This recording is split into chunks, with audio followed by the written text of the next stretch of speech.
Thankful talaga. So Masaya talaga. Walang paglagyan yung puso ko sa sobrang saya. Sabi nga nila mga kachika, hindi palaging kailangan mong pumasok muna sa isang relasyon para lang maipakita at maiparamdam mo ang pagmamahal mo sa isang tao.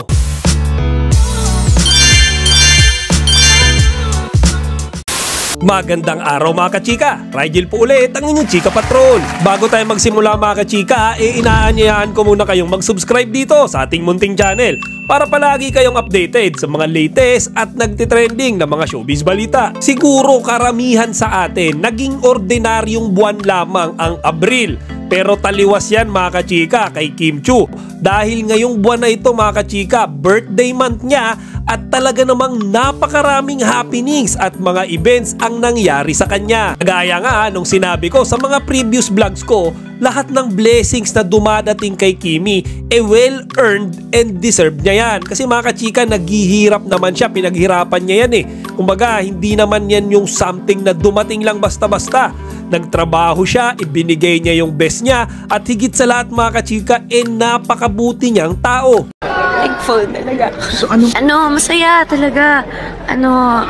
Walang paglagyan yung puso ko sa sobrang saya. Walang mag-work and dahil sa mga taong sumusuportad, sobra ako nagpapasalamat. Kasi kung ako lang naman to, hindi naman namin alam kung magiging number one siya dahil to sa mga taong nandyan para sumuporta and manood and tumatangkilik sa mga palabas. Kaya nga kahapon mga kachika sa kanyang Instagram account, nag-post siya ng compilation ng lahat ng mga ganap sa kanyang buhay ngayong buwan ng Abril.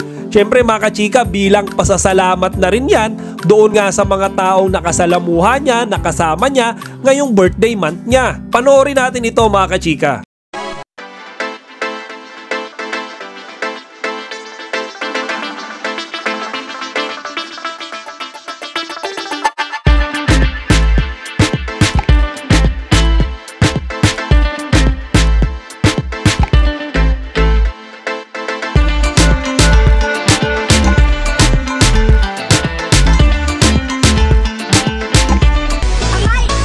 Ngayon mga kachika, dahil mabilis yung mata natin, naispatan siguro kaagad natin dyan yung picture na kasama niya si Paolo Abilino.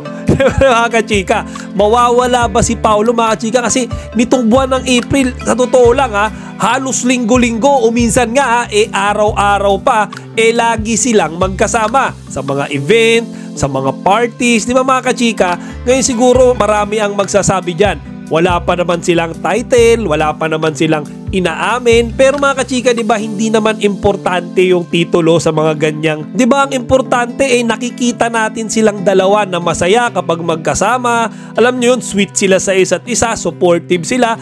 Bilang isang Kim Pao fan mga kachika, para sa akin yun ang mas importante kaysa yung boyfriend-girlfriend na title. Sabi nga nila mga kachika, hindi palaging kailangan mong pumasok muna sa isang relasyon para lang maipakita at maiparamdam mo ang pagmamahal mo sa isang tao. Kung agree kayo dyan mga kachika, ilagay nyo lang yung inyong mga opinion dito sa comment section para mapag-usapan natin. Chika Patrol signing out! Kachika, huwag nyong kalimutan mag-like, comment, and subscribe. Para sa iba pang mga celebrity news, i-click lamang ang mga videos na ito.